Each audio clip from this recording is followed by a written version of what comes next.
Now is the best time to buy a boat at the Jersey Shore Boat Sale and Expo. Fishing boats for inland and offshore. Tons of center consoles. September 27th through 29th, Shoretown Ballpark, home of the Jersey Shore Blue Claws. Tickets at jerseyboatexpo.com. Life is better with a boat. The Fishing News is sponsored by these fine partners.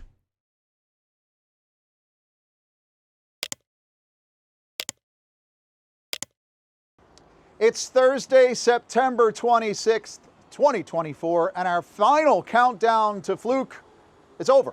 We've been doing that the last couple of weeks, but it all ended. It went out with a whimper on Wednesday, given the wind and sea conditions over the last couple of weeks. I did get a couple of late afternoon reports on Wednesday of some decent fish in the back because seas were still heaving out front.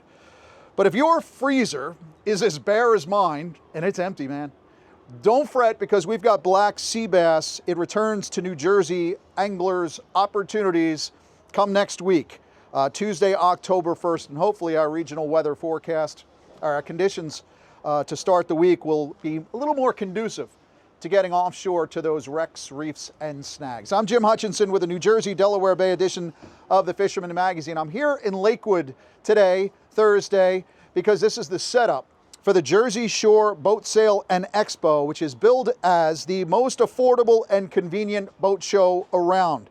This event presented by the Marine Trades Association of New Jersey. It runs Friday, Saturday, and Sunday, February 27th, 28th, and 29th. I'm here on one of the Steigers. There's a couple of them. Brand new 31 I'm on right now. This is the 25, I believe, if I'm not mistaken. That's Mike Caruso's boat right there. DNR is here. It's a great little event. Talking to Melissa Danko at the Marine Trades Association, she said there are plenty of 2025 models here. You can avoid the spring rush by coming out to this show. She said there's over 250 boats on display this weekend. So if you're looking for something to chase the stripers up and down the coast come fall, maybe you want to get out there right away for some false albacore, or of course getting out to those reefs and snags for black sea bass, this is the event. It's not lost on me by any means that the prices are up on boat sales. New boats, like everything else in America, right? Prices are a little high, but that's okay. This particular show is really cool. We've got some used boats, gently used, pre-owned boats for you to walk right off the lot with. Take them in your trailer and get right out of here. Some good boats. I understand there's over a dozen used boats, so you have that in your wheelhouse. And I don't think there's any other show that I know of that has used boats, not at affordable prices like this one. And like some of the boat sellers will tell you, smart buyers buy in the fall to avoid the spring rush and to take advantage of the best deals. Parking is free here. Admission to the event is just $10 for adults. Kids 12 and under are admitted free. Show hours are 11 to 6 on Friday, 10 to 6 on Saturday, 10 to 5 on Sunday. It's at Lakewood. It's in Lakewood at Shoretown Ballpark. That is the home of the Philadelphia Phillies minor league affiliate here in Lakewood, 2 Stadium Way, Lakewood, New Jersey, at the intersection of Cedar Bridge and New Hampshire Avenues. Of course, the Fisherman magazine will have a table set up here in the Marine Marketplace, which is just as you go inside the stadium. And again, Melissa from Marine Trades Association said there are a lot more marketplace vendors this year than in years past. Make sure you stop by the booth, get your subscription. It's either going to be myself or Jenni or John DeBona, but we'll hook you up with a subscription to the Fisherman magazine. You also get one of those Tsunami iPop poppers, perfect for plugging along the sod banks here at the Jersey Shore. And that's on, by the way. I can tell you with firsthand knowledge. That's starting to happen. Now, first up before this weekend event, this 3-day show in Lakewood, Thursday, September 26th, the big event out on Long Island. That's the Fisherman magazine's annual Inshore, Offshore, and Surf Extravaganza. That's at the Huntington Hilton, which is about a quarter mile south of the LIE on Route 110. You'll find over 75 surf, inshore, and offshore related vendors there at the show. It used to just be a surf show, but now it's been expanded. You'll want to get there early because we have goodie bags stocked with stuff for folks that are going to enter. The first 600 people will get a gift assortment that's bigger than your admission price, which, by the way, is only $20 for adults, $15 for the kids. We've got some seminars for Thursday night. Crazy Alberto's in town. Matt Broderick, Captain John Padawano, who's the snap jigging guru. Dave Anderson from New England, Bill Wetzel, John Skinner, Comanche Surf, Captain John Raguso, and as I mentioned, Jenni Ackerman.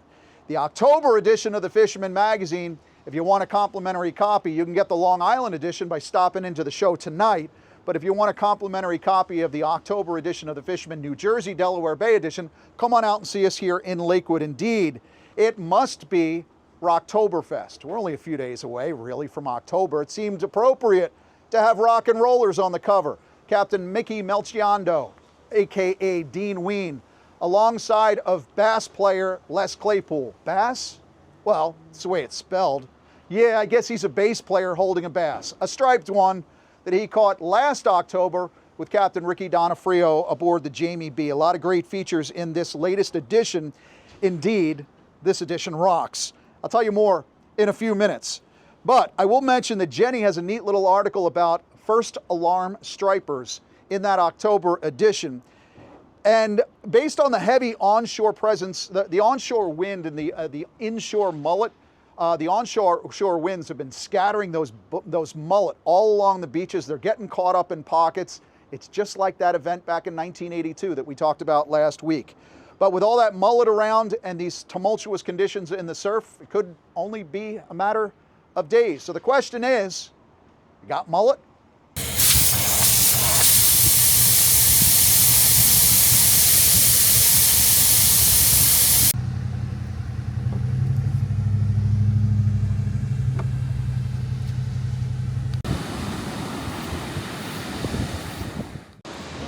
Hey everyone, welcome to this week's Open Boat.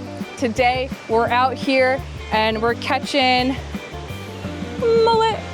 Oh, I'll get him later, but we're catching mullet. As promised, we got the Mullet Lord operation in full swing.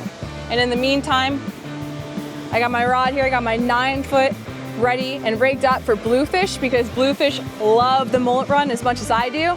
I got a nice Super Strike sinking popper. And we're gonna catch some blues too. Let's have some fun.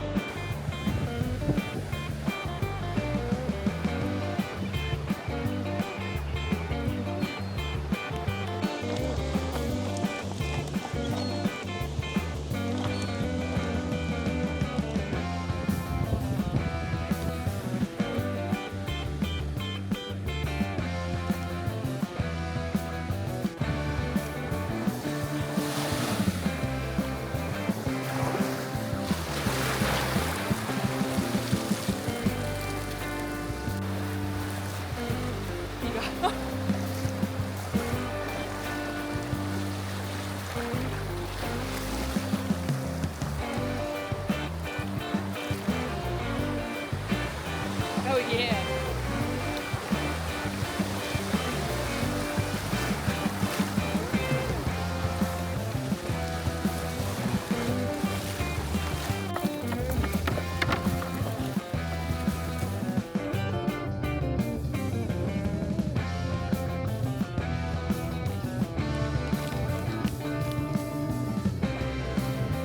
So now that you saw how the process of netting the mullet goes down with the mullet lords, you can go into your local tackle shop and get yourself a nice bag of fresh mullet. And you can go and you can grab yourself a handy dandy mullet rig and go out there and catch yourself some bluefish or some stripers. Catch you guys on next week's Open Boat. Save the date. Thursday, September 26th is the Fisherman Magazine's fishing show at the Hilton in Melville, Long Island. Doors open at 5 p.m. and the first 500 through the door get a bag full of fishing gear worth more than the $20 admission. Inshore, offshore, surf, we cover it all. Fishing seminars from the Sharpies. Great deals on tackle. A giant raffle. You don't want to miss out. Want to be an exhibitor? We still have a few tables available, but they're going fast. Contact the Fisherman at 631-345-5200 for more info. See you there. So yeah, mullet madness has begun. In fact, I heard from Eric Lewandowski this week. He and his father, Jerry and I went to high school together, by the way. They found a few monster bluefish blowing up on bait somewhere down in Delaware. I'm guessing the Indian River Inlet someplace. but they said the action went on for hours. Mullet, magic bait, that's what they are. They're on the move, and they're on the move now in the New Jersey, Delaware Bay region. You'll see them pinned out in front. Hopefully, you'll see those V-wakes out front. I've seen them in the back bays. I've seen them getting pinned up against the sod banks already, and there's nothing like being out in a quiet bay and all of a sudden a spray of mullet all around you. So, yeah, we're definitely in this season. So, fluke is over, of course. Did get a few catches. Maybe I'll share them with you next week. But on those final days, that final day, that blowing day on Wednesday, September 25th, some guys were catching fish. But black sea bass, as I mentioned, is next bottom fish, tasty morsel on our menu coming up next week, October 1st. More on black sea bass with my article on page 20 in the October glossy. We'll call it the good for now, the bad, and the ugliness of 2025. Yes, I'm always the bearer of bad news. You've also got porgy in the mix right now. That's good news in New Jersey, more prevalent on the structure in the upper stretches of the Garden State. Think from Manasquan north for the most part. Cod, that's another headboat target that is now open at the Jersey Shore. This photo happens to be care of a trip that I took aboard Captain Ralph Lair's last lady out of Neptune a couple of years back. That one tog limit, that's in play here at the Jersey Shore for jetty jocks and bridge brawlers. Turn to page 26 in the glossy. Matt Broderick's tactical approach to outback blackfish. And some of these tight quarters tips that Matt offers you on blackfish, near the bridge structure and what have you this month in the Back Bay, it could also get you into the sheepshead action as well. We're still getting sheepshead reports in the lower half of the Garden State as well as down into Delaware. Think the outer walls there and some of the inlets as well down in the first state. False albacore, bonita, and Spanish mackerel. This is the season for them. It's just been very hard for folks to find any of those, either by boat or by beach, because of the heave of late. The good news is it's finally starting to lighten up as we head into the weekend, according to the good folks at NOAA Marine Weather. We're still seeing onshore winds through this weekend, but they are starting to lighten up, and the seas are starting to subside as well. Now, I'd love to point you towards the Reser, the AP, the Lindy this week for tuna. But as you know, the same fall routine, this time of year, the windows get tighter and tighter and tighter when it comes to pressing offshore. The NOAA Marine forecast for offshore waters this week from the Hudson to the Baltimore looks like things are finally laying down as we get towards the end of the weekend. But there's a lot to keep an eye out on in the coming days, especially with that madness that's happening in the Gulf of Mexico as that goes inland. And we're starting to look at a couple of systems just offshore as well. So again, you want to keep your eyes out on the local weather forecast, especially if you're heading offshore. When in these situations where we have the heavy northeast and it's too difficult to get out front, a lot of the captains that I know turn their attention towards what's available in the Back Bay, the fall action in the Skinny Bay waters. Dave Scholl from Absecon Bay Sportsman Center in Absecon. He's been getting out and about, getting some of those striped bass, sometimes using the Gulp Nemesis on a jig head, but he's throwing the plastics and he's drifting the spot, and he's getting some fish that are in that slot. So the stripers are around that Absecon area. In fact, my friend Chris Madison let me know this week that he was throwing a hydro minnow in the northeast swell, the 20-knot winds, and he wants to protect his spots. He doesn't even show his face. But that there is a 36-incher, someplace in Atlantic County. So if you think back to what we talked about last week, we're right on schedule, considering Al McReynolds' record catch, which was 40 some odd years ago this past Saturday. Now, another buddy of mine, Captain Joe Rizzo of Barnegat Bay Fishing Charters out of Waretown, he's doing some chum pot fishing in the Barnegat Bay. Several locations out there. Folks talk about the research buoy all the time, but you have blowfish in the mix. I'm hearing of some jumbo kings in there as well, the kingfish that you'll find on the beach right now, but you'll find them in the Back Bay as well. There's some silver perch in the back, bluefish, all kinds of crazy critters. You might even find a puppy drum when you set out that chum pot. Now, taking my own advice from last week and this, I escaped the brutal northeast winds this past Thursday, sneaked off onto Barnegat Bay in search of unicorns. Captain Dave DeGennaro of High Flyer out of Waretown loves targeting weakfish. I do as well. And I got the chance to go do a little bit of old school weak fishing on my old stomping grounds. Check it out. I'm here today in the heart of Barnegat Bay, someplace between Island Beach and the mainland, say Waretown, Forked River. But Barnegat Bay, a lot of folks just say Barnegat Bay, when in actuality, the upper stretches go all the way to the south entrance of to the Point Pleasant Canal. And Barnegat Bay extends to just north of the Manahawkin Bridge. That's where you got Manahawkin Bay, and then Little Egg Harbor, Tuckerton Bay, and Great Bay. One of the favorite species for me throughout my entire life here in Barnegat Bay and into all the waters down into Great Bay is weakfish. I'm here today with Captain Dave DeGennaro, high flyer out of Waretown, who loves to go out catching weakfish. A couple of different ways that are really popular with catching these unicorns. Say unicorns because there's a one fish bag limit and everybody assumes that there are no weakfish anymore. We're going to prove today that there are. Grass shrimping is one popular method, but another method that Dave's got, lollygagging, little pieces of shedder. I'm going to let Dave tell you exactly what we're talking about. So we just anchored up in like 8 or 9 feet of water here on Barnegat Bay, New Jersey, and we're using these 1/8 ounce, 1/4 ounce jig heads. A lot of times I like to use them without the hair, naked. And we're gonna cut up some cheddar crab. I only use live cheddar crab. It's a hard bait to get, but sometimes you could find them in the shops. Usually got to call ahead to make sure. And we're gonna cast it out and do this retrieve I like to call lollygag. I'll show it to you. And you're gonna put a chunk of crab on this jig. It's not gonna look pretty because cheddar never does, because it's just a hunk. So it's not gonna be clean looking like a strip bait would be, because it's all about the scent with the cheddar. It's loaded with pheromone when they're in that stage of shedding their hard shell, and there'll be a soft shell in place underneath it. Looks just like a regular blue claw. The regulations are relaxed on the size so that they could offer them for sale for bait.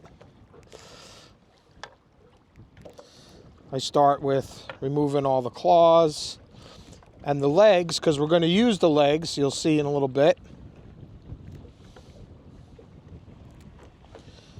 And then you pop that cap, and if you have a good source for cheddar crabs, there'll be a soft shell underneath. And that's the cheddar. And you start with that little V-wedge. That's a good piece of bait. So now we've got one piece of bait. That's the abdomen. That's loaded with that scent. Ideally, how many pieces of bait do you want to get out of a cheddar crab of this size, for example? This little guy, if I get 5 or 6 baits out of him, maybe a little more. So the shell is actually a bait too, that soft shell. Peel that off and cut it in half.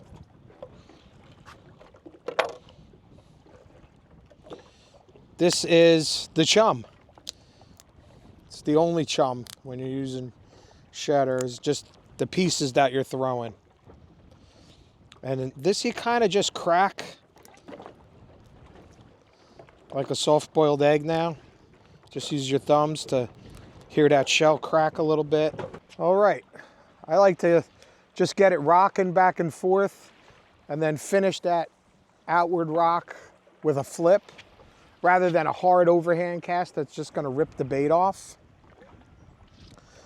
And you let it sink all the way. Like I said, it's only 8 or 9 feet, so it doesn't take long. And now just really get tight to it. And this is the retrieve I came up with. I call it a lollygag. Is you just lift the rod painfully slow. That makes it hop at it at 1 to 2 foot of eelgrass that's on the bottom. And then all you're doing is capturing the slack on the way down. And you do that all the way back to the boat until you feel a tick or a thump, and then you hit them back.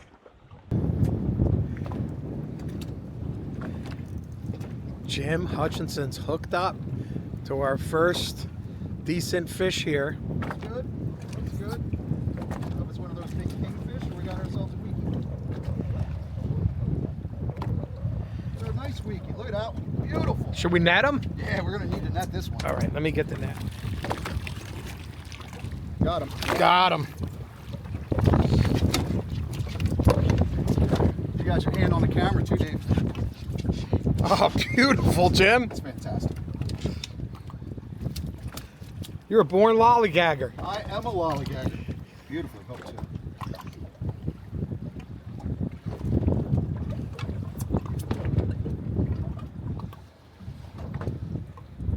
Beautiful fish. Oh, go baby, go. Woo! Boy, he hit like a ton of bricks, huh, Jim? Dave, that first wiki we caught was really nice. Yeah. But this is a monster. I don't know what it is. I mean, it's maybe a little striper. If it's a weakfish, it's a size. But he's going to go to the other side. I'll meet you over there.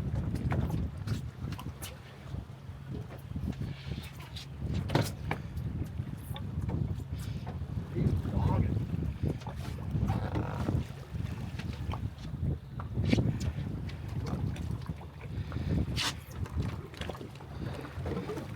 Oh, she's Nice beautiful. weekie. God, she's beautiful. Ready? There, we're going to slide her in. Oh, yeah. Look at that. What a tank. Oh, my gosh, she's so beautiful. She's purple. Stick my hands in her gills. With a one fish bag limit, we're going to keep going. Well done.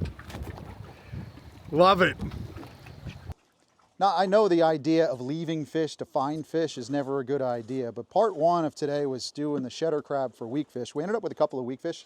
We also ended up with a couple of dogfish. We ended up with a blowfish. We ended up with a grunt as well, so the variety is there. So we're going to go with a live shrimp now. We're at one of Dave's friends picking up some live shrimp. What do you think? We got 4 quarts of grass shrimp here, something like that maybe?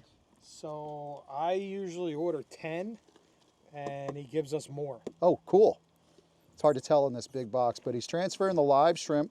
It's very important with grass shrimp and for weakfish to keep those grass shrimp alive in a fish box over the side. Sometimes we'll use a cooler with ice and then damp newspaper on top of that.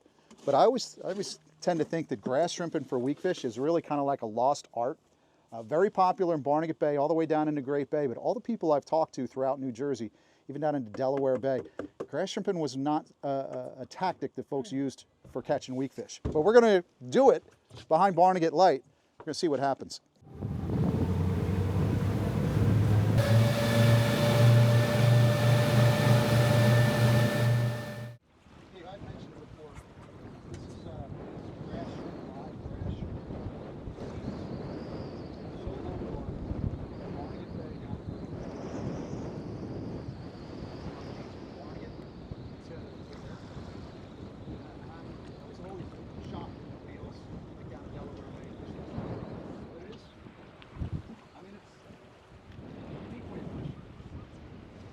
Yeah, I think it comes down to wherever there's a place that guys are willing to catch the bait, where they're willing to harvest it commercially. Because it's a real tricky bait. It's so delicate that what we have left here at the end of the tide, I throw away because you can't even carry it over to the next day. It's not going to last. Yeah. These guys are pretty much dredging for the grass shrimp. They are, yep. I've talked to people who said, I'm just going to dip net right around my bulkhead. You're going to need really about a gallon of grass shrimp at least to do this. So the concept is one. We're fishing on these little shad darts. And I fish these a couple of different ways. From drifting the shad dart with the outgoing one like we're doing right now. But a lot of times too on a calm day I'll cast out and bring it slowly back. That works as well. I like that retrieve. I would say if you want to piss off a weakfish, go slow and steady without making it jump. But yet, this is the technique when we're vertical jigging right next to the boat, it's kind of a frantic jig. But when you're doing the cast and retrieve, let it sink most of the water column. Like we're in 14 feet of water here, so let it sink almost all the way down and then just painfully crank it. It's not much different than the lollygag. Yeah, right. So the essentials. Get the grass shrimp is difficult. They're thrown over handfuls. How do you know when to throw the handfuls of shrimp over to get them into the slick? Because that's basically what you're doing, right? We've already when we got here, we marked a bunch of fish on the bottom. Yes. The fish are here. Yeah, for me, it's a built-in timer. I can't shut it off even when I go home. I'm looking for the box because my timer went off. So it's every couple of minutes, you throw a small handful over. You can't make up for a missed throw by throwing heavy. So you have to be married to that box. You have to know that it's time to throw. Even if it's just me and a friend, you and I are out here and we get lucky, we're both hooked up fighting fish, I'm gonna get to that box with the hooked fish and get a handful of shrimp in the water. During the battle. Yeah. The epic battle. Yeah, otherwise we'll boat our fish and we'll high five each other to realize this slick is over, the weak fish are gone and everything's gone. So once you get them in, once that slick is going, do not stop the slick. It's the Yeah. same as any fishing, tuna, shark, same thing, don't break that slick line. Yeah, I rarely delegate throwing the chum of any kind to anybody. There you go. It's a little better, fluke. No. It's pulling. You like when it's pulling.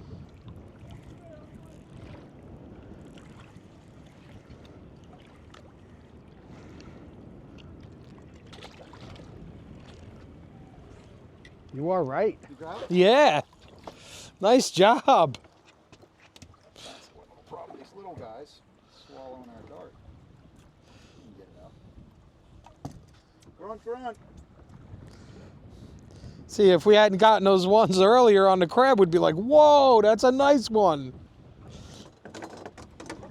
Captain Dave DeGennaro, high flyer out of Waretown. I got to thank you, man. It's like being a kid again. So much fun, Jim. It's always fun doing this. You do a lot of tuna fishing on the same boat. Yes. Catamaran. What's this model boat? It's a World Cat, 25 foot. And it's great offshore, but it's equally good here. Yeah, it's equally comfortable in the rough water offshore and the calm water back here. It's a shallow draft boat, so we could do the bay and the offshore fishing. If you hear the wind, we're in the middle of a nor'east. It's been blowing nor'east all week, and it's supposed to go for several more days. But again, there's those opportunities to get yourself into a quiet location, in a hole. You put the chum pot down like we did to start the day. We put the chum pot out, but we were fishing with cheddar crab and got some nice size weakfish. Here we were chumming with the grass shrimp and catching more variety. What was our final tally on varieties? 7 for species count. 7 we hit. We're loaded up with the perch in here and the bluefish as well. So there are opportunities this fall until the water really starts to drop out and things get nasty for you to find yourself a nice quiet place in the back bay to put out some chum and get yourself onto some fish. The weakfish, unicorns, I don't know if they're so unicorn-like. You wouldn't know it today, right? Not at all. If you feed them, they will come. That's the key. Hey, thanks a lot. We're going to be doing this again soon, I hope. Yeah, man. All right, cool.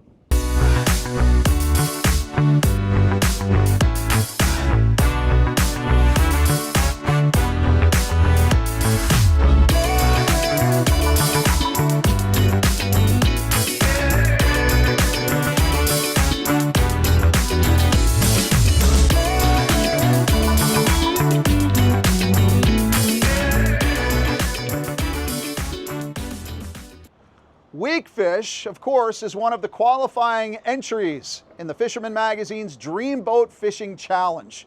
Let's go back to the virtual studios, someplace in the cloud over the south shore of Long Island, and get you updated on the Fisherman Magazine contests. All of this week's entries came from Long Island subscribers. Our first entry is from Ahmed Solomon of Brooklyn, New York, with his second entry of the contest. He weighed in a porgy, hitting the scale at 2.7 pounds, placing him in third place for porgies. Our second entry is Kyle Kraus of Cutchogue, New York, also with his second entry, landing a 16.45 pound bluefish, placing him first in the bluefish division. The third entry is from Joseph Kalo of Patterson, New York, entering his second and third entry of the challenge with a porgy of 2.4 pounds and a sea robin of 2.6 pounds, placing him fifth in the porgy category and sixth in the sea robin category. And our fourth entry is from Joseph Gittleman of Center Moriches, New York, with the sea robin weighing in at 3.12 pounds, placing him in second for the sea robin category. We have a little over 2 months to go, and the leaderboard has changed a lot since last week. Ahmed Solomon at 18 points is now in first place, and a tie at 16 points for Kyle Kraus and Scott Waterman. Remember, please check your weigh-in slips before you leave the weigh station. Check that you're using a 2024 form that you can download from the Fisherman. Check that it's filled out from top to bottom. Leave no blank spaces. And make sure you mail it in within 10 days of that weigh-in. There are 9 weeks left, still plenty of time to enter your fish to win that Steigercraft powered by Yamaha and many other great prizes, but you must be a Fisherman subscriber to enter. Fish hard, my friends. And there were no new entries in the Coastal Kayak Clash this week. For more than 20 years, anglers everywhere have come to know one thing: that nothing says no to fish bites.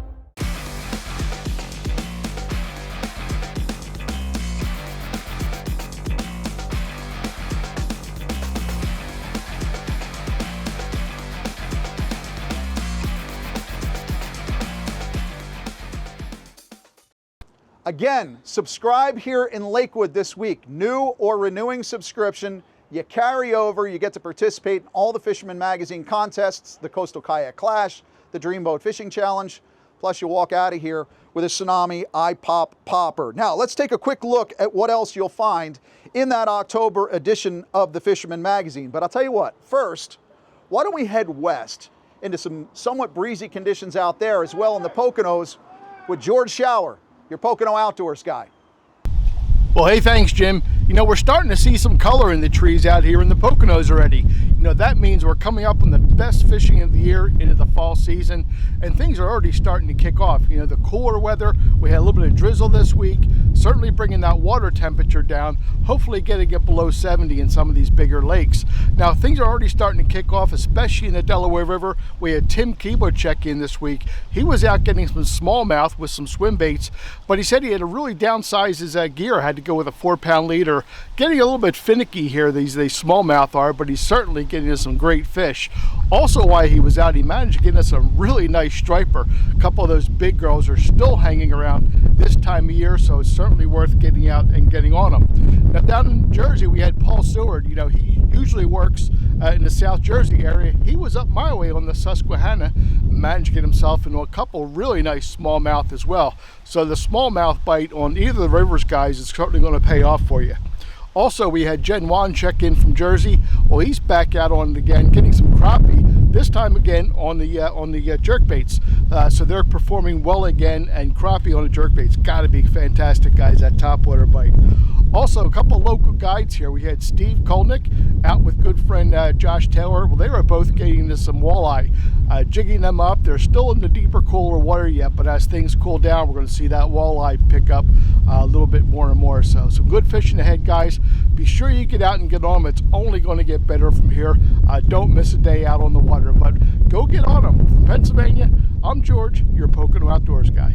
Hellmaster EX. This award-winning system features the first single-engine joystick with digital electric steering and new autopilot capability. See Hellmaster EX in action at a Yamaha outboard dealer or visit YamahaOutboards.com. Get ready for the ultimate powerboating experience at the Annapolis Powerboat Show. Explore the latest models, gear, and accessories. Fun for the whole family with live demos, expert advice, and more.